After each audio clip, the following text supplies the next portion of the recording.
Chroma was quite an advanced instrument, had a semi-weighted keyboard, wonderful functions and capabilities. The keyboard and the pitch bender made it a very playable player's instrument. There was a lot of thought to it. Everything was very particular. They really wanted it to look very nice. I think one of the greatest things, besides polyphony, of course, was the fact that, hey, you could remember your patch settings.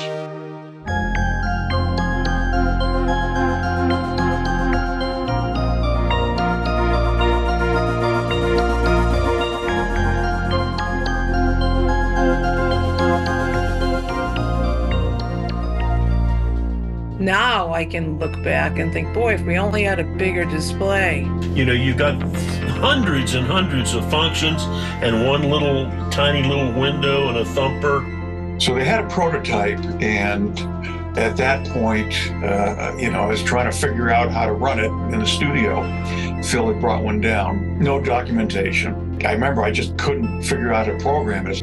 It was very difficult to understand much of anything. I just couldn't get any information out of them. You know, I mean, they were too busy surviving, I suppose.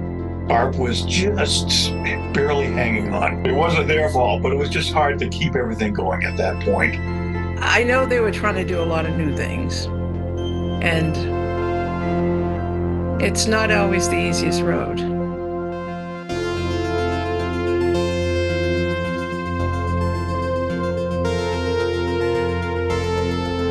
All this stuff was really cutting edge. Microprocessor technology, as you know, was just starting to come on. We were trying to do something that wasn't quite possible, but we kind of made it possible. To me, it's testimony to some of the people that tried to make it go. The three main engineers were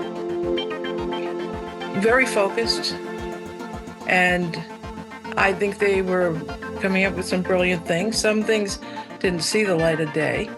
Pretty much everybody at the company, the administration, the engineering, the sales team, we really weren't in it to make $1 zillion. We were having a lot of fun because we never did this before. But there are many stories like this in the history of instruments. I know a lot of them, you know. It takes a very unusual set of circumstances for any instrument to actually get to the marketplace and have an impact on musicians.